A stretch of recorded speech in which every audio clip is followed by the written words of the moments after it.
کہہ رہے اللہ نے مجھے ایسی بیوی دی ہے. کیسا انہوں نے حضرت کے ساتھ کیا کیا؟ کمپرومائز کیا. حضرت فرماتے ہیں ہمیں تو پیسے ہی نہیں تھے, صبح ایک روٹی کھاتے تھے اور شام کو ایک روٹی دال کے ساتھ. کہا ایک دن ہمارے گھر میں مہمان آئے, وہ کہنے لگے یار جب بھی آپ کے گھر آؤ دال ہی پکی ہوتی ہے. ٹھیک ہے نا. حضرت فرماتے ہیں اس کے بتانے سے ہماری توجہ اس طرف گئی کہ ہم کئی دنوں سے دال کھا رہے ہیں, ورنہ ہمارا ذہن بھی کبھی اس طرف نہیں گئی. اور فرماتے تھے یہ جو میں آپ کو واقعہ بتا رہا ہوں یہ صرف آپ کو سبق دلانے کے لیے. فرماتے ہیں اس حالت میں یہ نہیں سمجھتا تھا میں غریب ہوں, اور اب بھی یہ نہیں سمجھتا تھا کہ میں غریب تھا, کیونکہ اللہ نے مجھے 2 وقت کی روٹی دی عزت کے ساتھ, رات کو سر چھپانے کے لیے جگہ دی, اور ایک ایسی بیوی دے دی جو میرے ساتھ اس معاملے میں خوش ہے. تو فرمایا کہ بس اللہ نے پوری دنیا کی دولت سمیٹ کے مجھے دے دی, میں یہ سمجھتا تھا. خوش تھے. تو کہتے ہیں کہ ڈاکٹر نے کہا سیب کھلایا, ہمارے پاس سیب کے پیسے نہیں تھے.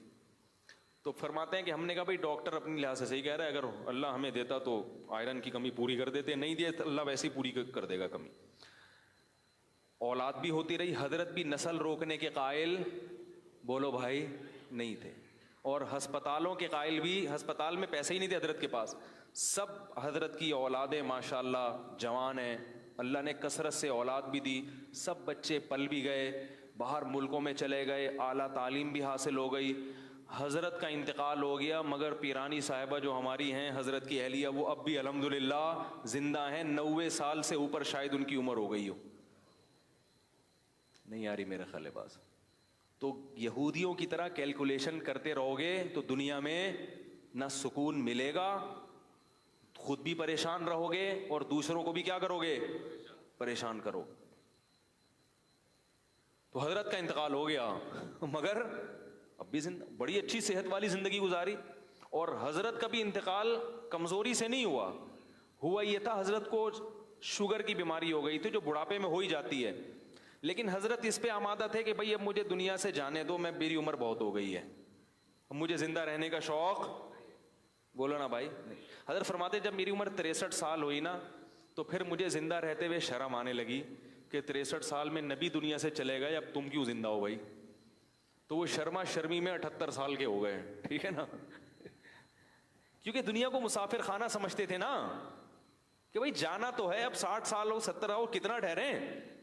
حضرت فرماتے تھے کہ ہمارے جب بچوں کے بچے ہو جائیں نا تو مجھے ذہن میں آتا تھا اب نئی گاڑی آ گئی ہے, پرانی گاڑی کیا کرے گی؟ پلیٹ فارم خالی کرے. یاد رکھو آپ کے گھر میں جو بزرگ ہیں ان پہ یہ فارمولہ اپلائی کرنا نہ شروع کر دیں کہیں جا کے, کہ آج ہم نے سنا ہے کہ 63 سال کے بعد انسان کو شرم آنی چاہیے, آپ تو 70 کے ہو گئے. یہ مطلب ہرگز نہیں ہے. ان کو یہ کہو کہ اللہ کرے آپ 100 سال جئیں. یہ ہم اپنے لیے بتا رہے ہیں, دوسرے کے بارے میں یہی کرنا ہے کہ اللہ ان کو, ہم لوگ نہیں کہتے تھے حضرت آپ 63 کے ہو گئے تو آپ کو جانا چاہیے, ہم یہ کہتے تھے آپ 100 سال سے پہلے بولو بھائی نہ جائے, بلکہ ہماری عمر بھی آپ کو لگ جائے. وہ ان کے اپنا ذوق یہ ہے, جو چاہنے والے ہوتے ہیں نا وہ کبھی بھی نہیں چاہتے کہ ہمارا جو جس سے ہم محبت کرتے ہیں وہ دنیا سے جائے. اس کی محبت کا تقاضا ہے کہ وہ کہے کہ آپ زندہ رہیں, آپ کی عمر ابھی اتنی نہیں ہوئی جانے والی. ہم حضرت سے کہتے تھے لوگ 100 سال میں جاتے ہیں, آپ 78 میں ایسی باتیں کر رہے ہیں, 63 میں ایسی باتیں کر رہے ہیں. تو جس کو محبت ہوتی ہے نا وہ اسی حساب سے سوچتا ہے. ایک شخص نے حضرت کو خط لکھا کہ حضرت مجھے ڈر ہے اگر آپ مر گئے تو میرا کیا ہوگا. حضرت فرمایا یہ کیوں نہیں سوچ رہے اگر میں مر گیا تو میرا کیا ہوگا. شیخ کے مرنے کے خیالات آ رہے ہیں. ٹھیک ہے, محبت کا تقاضا یہ ہے کہ آپ اپنے مرنے کا تصور کریں, جس سے محبت ہے اس کے بارے میں کہیں انشاءاللہ آپ نہیں مریں گے. کیا خیال ہے بھائی.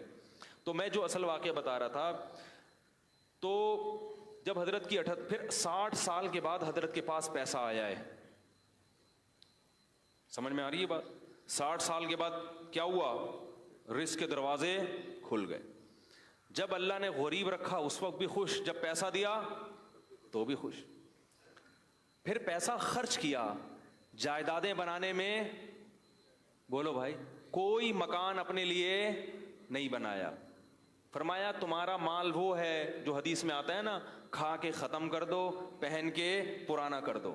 پھر جو حضرت کی پگڑی تھی, ٹھیک ٹھاک مہنگی پگڑی تھی, گھڑی اچھی خاصی مہنگی پلاٹینم کی گھڑی تھی, گاڑی ایسی کہ ہٹو بچوں میں نے اب تک کسی کے پاس وہ گاڑی, بولو بھائی, نہیں. اتنی بڑی گاڑی تھی، کویت کا شہزادہ اس سے حضرت نے گاڑی خریدی تھی. شاید میں غلط بیانی سے کام لے رہا ہوں بھائی، جھوٹ تو نہیں بول رہا نا ممبر پہ بیٹھ کے. اور فرماتے ہیں جب میں پیٹرول پمپ پہ جاتا تھا تو ٹینکی فل کراتا تھا. یہ نہیں کہ 500 روپے کا گاڑی میں اتنی بڑی گاڑی رکھی ہوئی ہے 50 روپے کا پیٹرول ڈال دو پھر جب ختم ہوگا تو نیا ڈالیں. بھائی جب تم نے ہی چلانی ہے تو بھر دو اس کو.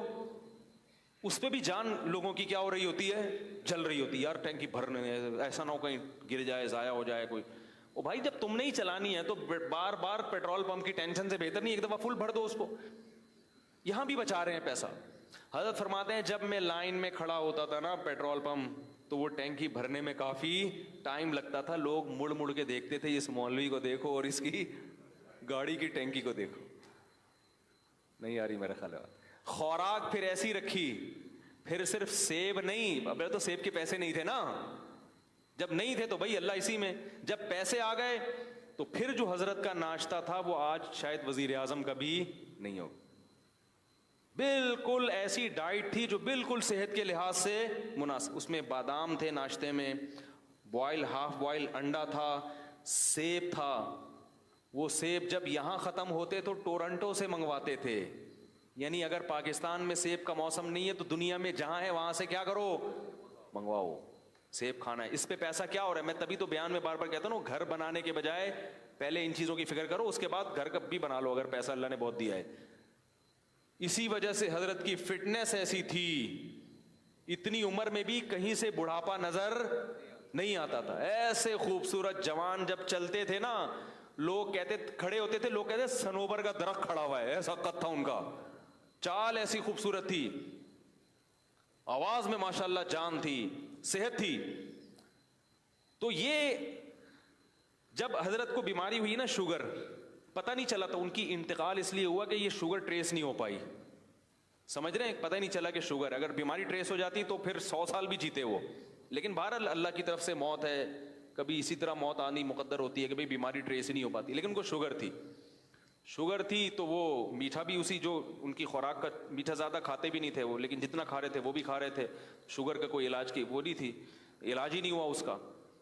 لیکن اس حالت میں جب انتہائی کمزور ہو گئے، بالکل چہرے جو ہے نا وہ رونق جو ایک بیمار آدمی کا ہوتا ہے کمزوری سے، وہ رونق ظاہری طور پہ ختم ہو جاتی ہے، بالکل بستر سے لگ گئے. تو بھی زبان سے کوئی شکایت نہیں. جب ہم جاتے نا اس کے لیے عیادت کے لیے تو فرماتے کہ میں کس منہ سے شکایت کروں کہ میں بیمار ہوں، میں کمزور ہوں. اللہ نے ساری زندگی اتنا اچھا کھلایا پلایا، اب اگر اللہ نے تھوڑی سی آزمائش دیتی ہے تو اس آزمائش کو بیان کرتے ہوئے شرم آتی ہے. سمجھ میں نہیں آ رہی میرا خیال. اب اس آزمائش کو بیان کرتے ہوئے بھئی پہلی دفعہ زندگی میں، حالانکہ اس سے پہلے بھی بیمار ہوئے ہوں گے، کہا اللہ نے ساری زندگی کھلایا، خوب کھلایا. وہ کیا کھلایا؟ دال روٹی. اس کو کیا کہہ رہے ہیں؟ خوب کھلایا. حضرت کے بچے جب جوان ہونے لگے تو حضرت کو فکر ہوئی ان کی شادیاں کرنی ہے، جبکہ گھر اتنا چھوٹا ہے کہ اس میں کمرے ہیں ہی نہیں. ہماری طرح نہیں کہ اب تو کرنا تو ہے ہی نہیں، کرنی تو ہے ہی نہیں، کماؤ پیسہ لاؤ پیسہ ہے بھائی. حضرت کو فکر ہوئی بیٹے جوان ہو رہے ہیں تو اب کیا کرنی ہے؟ شادیاں. لیکن اب یہ کہ گھر میں جگہ نہیں ہے تو حضرت نے ہمیں کمرہ دکھاتے تھے. میں نے کہا ایک اوپر کمرہ ہے، ٹھیک ہے، وہ جو لحاف رکھتے ہیں نا، کیا خیال ہے؟ ایسی مزاح کر رہے تھے. کہا میں نے سوچا کوئی مسئلہ نہیں، ایک کو ادھر سیڑھیاں لگا کے بولوں گے چل ادھر جا اپنی بیوی کے ساتھ.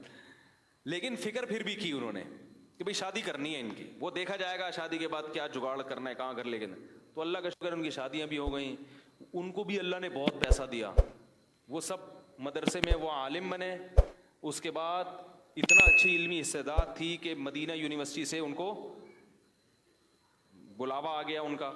مدینہ یونیورسٹی چلے گئے، وہاں سے حکومت سعودیہ کی طرف سے دوسرے ملکوں میں دورے پہ بھیج دیے گئے. وہ بھی اچھا خاصا ماشاءاللہ ان کے پاس اللہ نے رزق کے دروازے ان کے لیے کھولے.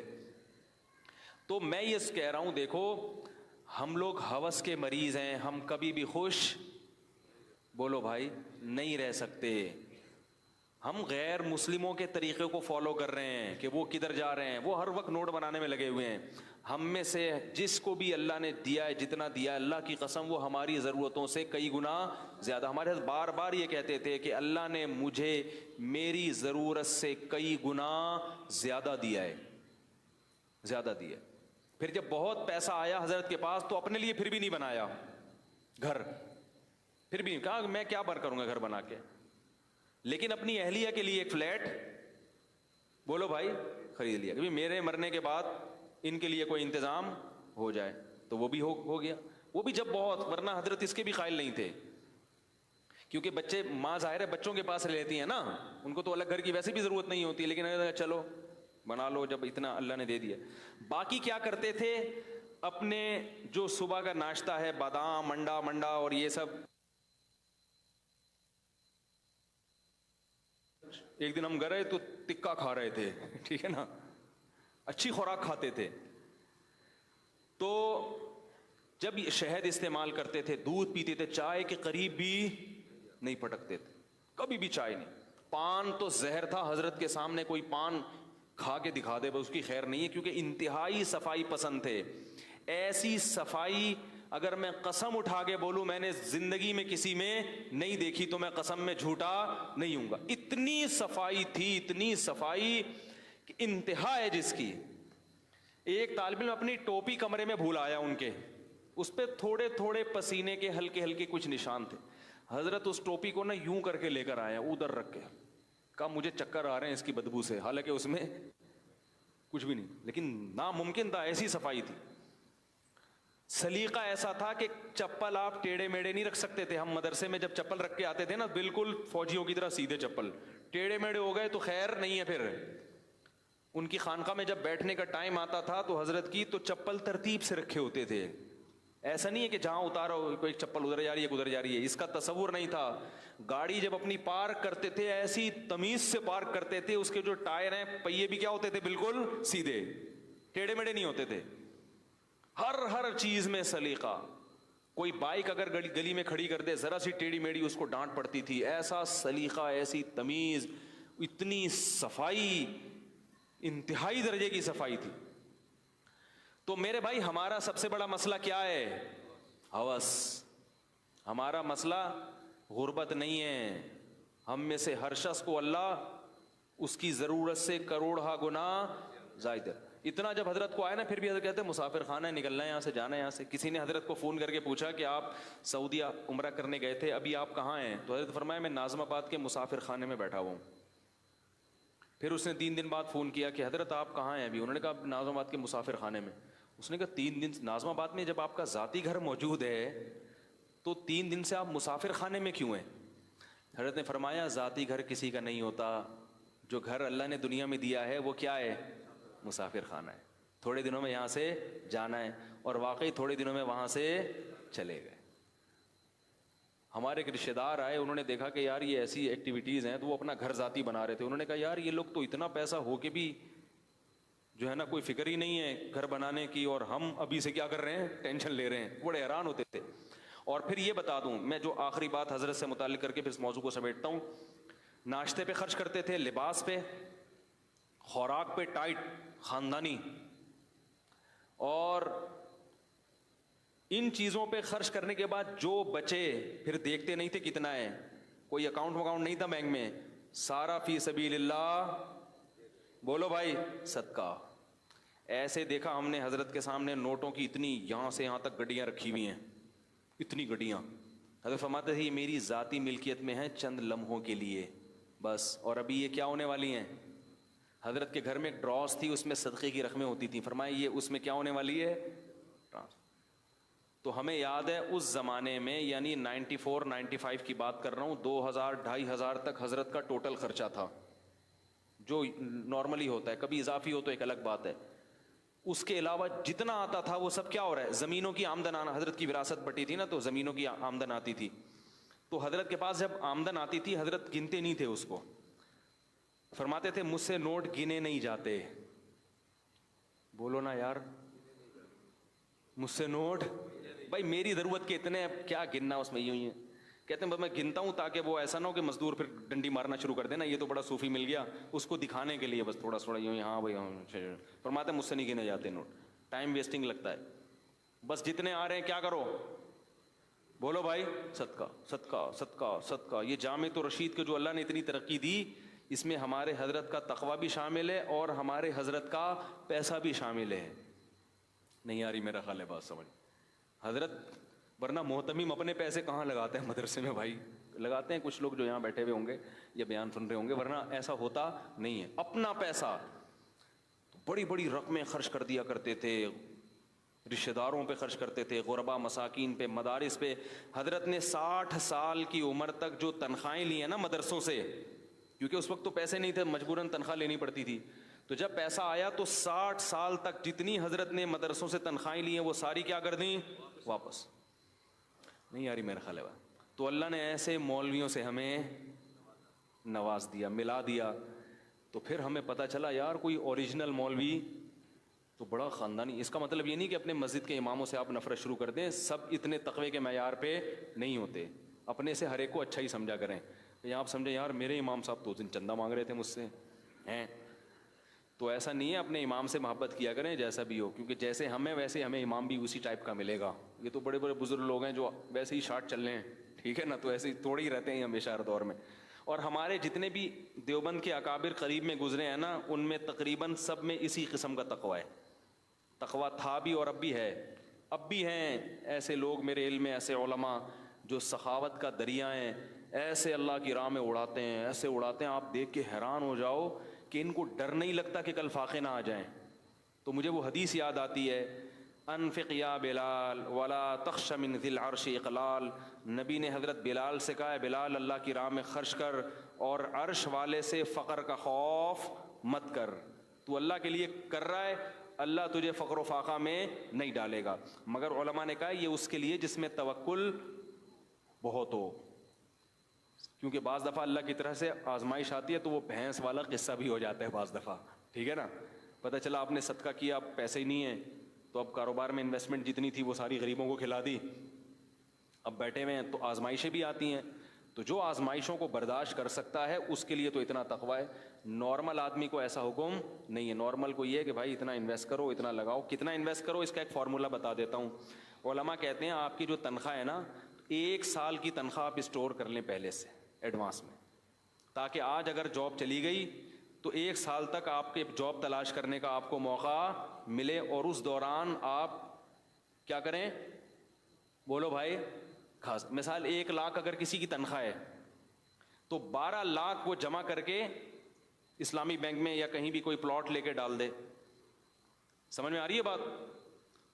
تاکہ اگر آج جاب کبھی چلی بھی جاتی ہے نا تو پھر لوگوں کے سامنے ہاتھ پھیلانے نہ پڑیں، اور پھر کم میں گزارا بھی نہیں ہوتا نا. جب 1 لاکھ کا عادی ہو گیا تو 50 میں گزارا بھی نہیں ہوگا. عادت خراب ہو جاتی ہے نا. اپنی نہیں ہو تو بیگم بچے ماریں گے پکڑ کے، بولیں گے وہ برگر کھلا رہا تھا ابھی پاپے پہ لے آیا ہمیں، وہ نہیں کھائیں گے پھر. تو 1 سال کا کیا کر لو، اسٹور، یعنی پہلے سے محفوظ کر لو. اتنا توکل، یعنی اتنا توکل بھی اس زمانے میں ٹھیک نہیں ہے کہ بالکل 1 روپیہ بھی نہ جمع کرو. اور علماء کہتے ہیں 1 سال سے زیادہ جمع کرنا یہ توکل کے خلاف ہے. اس کا مطلب سارا اپنا ہی پہ نظر ہے، اللہ پہ نظر بالکل بھی نہیں ہے. تو اعتدال کا راستہ یہی ہے، 1 سال کی تنخواہ، اور یہ پھر جتنی آ رہی ہے نا اسے بچاؤ نہیں، پھر کھاؤ بھی اور کھلاؤ بھی. صدقات و خیرات بھی کرو، خود بھی کھاؤ، دیسی گھی میں پراٹھے بنا کے کھاؤ، دیسی گھی میں کھانا بنا کے کھاؤ. یہ نہ بولا کرو پیسے ہی نہیں ہیں. بیان کرنا آسان ہے دیسی گھی پر، اور دیسی گھی کے مشورے دینا آسان ہے، جب خرید کے لاؤ تو پتہ چلتا ہے. میں جن لوگوں کو مشورے دیتا ہوں نا دیسی گھی کے، ان کے 1-1 کروڑ کے پلاٹ ہیں بیریا ٹاؤن میں. نہیں آ رہی آسان ہے. اور میرا ایک بالش کا بھی پلاٹ، پھر بھی میں کوشش کرتا ہوں اچھے آئل میں کھانا پکا کے کھاؤں. میں کئی دفعہ جوڑیا بازار میں رنگے ہاتھوں پکڑا گیا ہوں. جوڑیا بازار میں کبھی تلوں کا تیل نکلوا رہا ہوں، کبھی سرسوں کا نکلوا رہا ہوں. لوگ کہتے ہیں کیا کر رہے ہو بھائی؟ میں نے کہا بھائی گھر میں آئل کیسا ہونا چاہیے؟ اچھا ہونا چاہیے. کیا خیال ہے؟ کوکنگ آئل کون سا ہونا چاہیے؟ کسی بھی حکیم سے پوچھو، سب سے بہترین کوکنگ آئل تلوں کا تیل ہے. سمجھ رہے ہو؟ جنرل کا نالج کے لیے بتا، نالج یا نہیں کا نالج تو ایسی کہتے. یہ میں اس لیے بتاتا ہوں، دیکھو میرے پاس ایک میڈیا ہے نا، تو اس کے ذریعے بات پوری دنیا تک پھیل جاتی ہے. تو اپنا تجربہ شیئر کرنا چاہیے نا، تو خیر کی بات ہے، لاکھوں ملین لوگوں تک پہنچ جائے گی. کوکنگ آئل میں آج کل جو حکیم لوگ کا تجربہ ہے, کچھ ڈاکٹروں کا بھی, وہ کہتے ہیں سب سے بہترین کوکنگ آئل کون سا ہے؟ تل خریدیں اور اپنے سامنے تیل نکلوائیں, سمجھ رہے ہو, پھر اس میں کھانا پکا کے کھائیں. تو وہ کیلشیم بہت ہے اس میں, ہڈیاں مضبوط ہوں گی, کینسر کے خلاف جسم میں مدافعات پیدا کرتا ہے. بچوں کو جو بستر پہ پیشاب نکل جاتا ہے نا بچوں کا, ان کو تل کھلایا جاتا ہے, تو وہ تیل کھلائیں گے تو بچوں کا مثانہ بھی کیا ہوگا؟ مضبوط ہوگا. یہ پیشاب نکلنے کی بیماری بھی بچوں کی ختم ہوگی, مگر مہنگا پڑے گا. تو پلاٹ خریدنے سے بہتر ہے اس باڈی کے پلاٹ کو کیا کرو, اس کی فکر کرو. پہلے فش کھایا کرو, بازار سے جاؤ 20 کلو مچھلی اٹھا کے لے آؤ گھر میں, اگر اللہ نے پیسے دیے ہیں. نہیں دیے تو پھر حضرت والا سوچا کرو, صحیح ہے نا.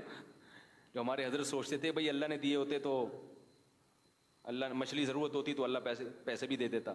اگر اللہ نے دیے ہیں تو کیا کرو, فشری جاؤ 20 کلو مچھلی اٹھا کے لاؤ, بیگم سے بولو روزانہ ناشتے میں بھی فش, دوپہر کھانے میں بھی فش, اور رات ڈنر میں بھی فش. بنگالیوں کو دیکھو فش کھاتے ہیں کیسے ہینڈسم اسمارٹ رہتے ہیں نا ساری زندگی, بال کالے رہتے ہیں. ہمارے ایک استاذ ہیں بنگلہ دیش کے, پورے بال کالے ان کے. میں نے کہا آپ کی عمر کتنی؟ انہوں نے کہا پتہ نہیں 46 سال 48 سال.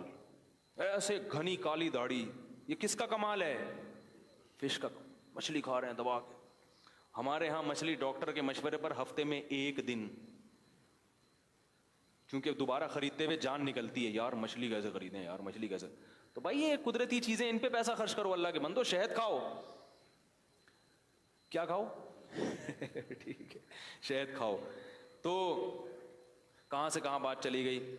تو جہنمی جب قیامت کے دن اللہ ان سے کہے گا جہنمیوں سے, تو وہ جواب میں کیا کہیں گے؟ ما نزل اللہ, بولو بھائی, من شیء, اللہ نے آسمان سے کچھ بھی نازل نہیں کیا. لہذا ہر آدمی اللہ کا کھا تو رہا ہے پالیسی بھی. میں یہاں سے بات آئی نا کہ اللہ اتنا کھلا رہے ہیں, شہد بھی دے رہے ہیں جو اللہ نے نعمتیں دی ہیں, پھل فروٹ بھی دے رہے ہیں, تلوں کا تیل بھی دے رہے ہیں, صحیح ہے نا, سرسوں کا تیل بھی دے رہے ہیں, زیتون کا تیل بھی ہے, کوکنگ آئل الگ ہے, اور ویسے چمچے سے پینے والا الگ آئل آ رہا ہے, اور غریبوں کو ڈالڈا بھی دے رہے ہیں. نہ ہونے سے تو بہرحال, ویسے تو وہ بتاؤں نہ ہی کھاؤ تو اچھا ہے. ڈالڈا کی بات نہیں کر رہا ہوں تو کمپنی میرے اوپر کیس نہ کر دے. کوئی بھی تیل, کوئی بھی جو آرٹیفیشل تیل آ رہے ہیں نا آج کل, پتہ نہیں کیا کہ ایک ڈاکٹر نے بتایا بلیچ ڈال کے تو اس کو صاف کر رہے ہیں. پتہ نہیں وہ ڈاکٹر چھوڑ رہے تھے یا صحیح کہہ رہے تھے, وہ اللہ ہی بہتر جانتا ہے. لیکن ایک ڈاکٹر نے بتایا باقاعدہ تو کہ اس کو صاف کرنے کا جو پروسیس ہے وہ بڑا خطرناک ہے. تو خیر اتنی نعمتیں اللہ کھلا رہا ہے, پلا رہا ہے, مگر ہم کہتے ہیں پالیسی اللہ کی نہیں چلے گی, بلکہ ہم کہتے ہیں اللہ نے آسمان سے کچھ اپنے بندوں کے لیے نازل کیا ہی نہیں ہے.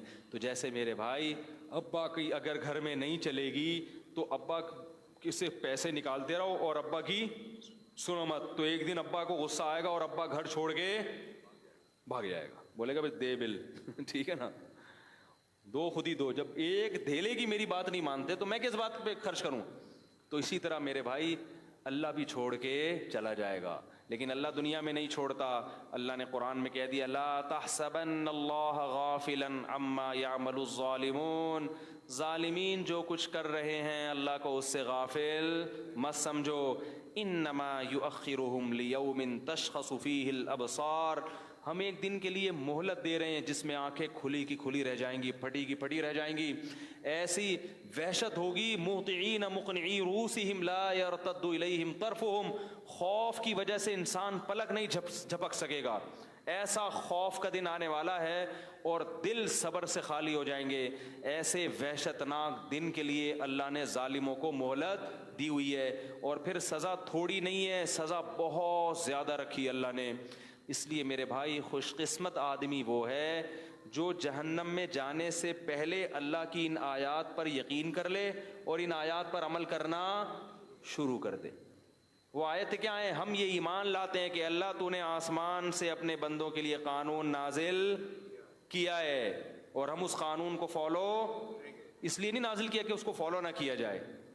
آج کل لوگ پتہ کیا کہتے ہیں, لوگ کہتے ہیں نہیں مسئلہ مفتی صاحب سے پوچھو, کہہ رہے ہیں مولویوں کے چکر میں پڑھنے کی ضرورت, لوگ کہتے ہیں نا بھائی ان مولویوں کے چکر میں پڑھنے کی ضرورت نہیں ہے, مفتیوں سے پوچھنے کی ضرورت نہیں. میں کسی مولوی شولوی کو, پنجاب میں کہتے ہیں میں کسی مولوی شولوی کو نہیں مانتا, کراچی میں کہتے ہیں میں کسی مولوی وولوی کو, اردو میں جو ہے نا جہاں اردو رائج ہے وہ کھانا وانا ہوتا ہے, اور پنجاب میں کھانا شانا ہوتا ہے. روٹی شوٹی کھاؤ, یہ ہم کیا کہتے ہیں روٹی ووٹی کھا لو بھائی, پنجاب والے کیا کہتے ہیں روٹی شوٹی کھاؤ. کھانا شانا کھا کے تو وہ کیا ہے, کھانا شانا کھا کے تو مٹی شٹی پا کے, کچھ اس طرح کر کے الفاظ کہتے ہیں, وہ پورے یاد نہیں آ رہے. تو لوگ کہتے ہیں مولوی شولویوں کے چکر میں پڑھنے کی ضرورت نہیں ہے. نہ پڑھو مولویوں شولویوں کے چکر میں بھائی, لیکن اللہ کو قیامت میں جواب دے دینا کہ اللہ تو نے آسمان سے کچھ نازل کیا تھا تو پتہ نہیں کہاں تھا. مولویوں کے شولویوں کے چکر میں تو میں پڑھا نہیں, تو میں نے پھر فنکاروں سے پوچھا کہ بھائی اللہ نے جو آسمان سے قانون نازل کیا وہ کدھر ہے. مولویوں کو نہیں پتا ہوگا تو اداکار بتائیں گے تمہیں؟ بولو نا بھائی. اللہ کا قانون جس کو ہمیں فالو کرنا ہے وہ اگر مولوی نہیں بتائیں گے تو کون بتائے گا؟ وہ کھلاڑیوں سے پوچھیں یا حکمرانوں سے پوچھیں, وہ تو مولوی ہی بتائیں گے نا. رہا مسئلہ کہ مولوی تو غلط ہوتے ہیں, تو بھائی اگر غلط ہوتے ہیں صحیح بھی کیا ہوتے ہیں؟ علاج کس سے کراؤ گے؟ ڈاکٹروں سے کراؤ گے نا. اگر کہو ڈاکٹر غلط ہوتے ہیں تو بھائی صحیح بھی کون ہوتے ہیں؟ ڈاکٹر ہی ہوتے ہیں. علاج کرانے میں ڈاکٹر ہی کی رائے کا اعتبار ہوگا. اگر 2 نمبر ڈاکٹر ہیں تو پھر 1 نمبر ڈاکٹر ہی کو تلاش کرو گے.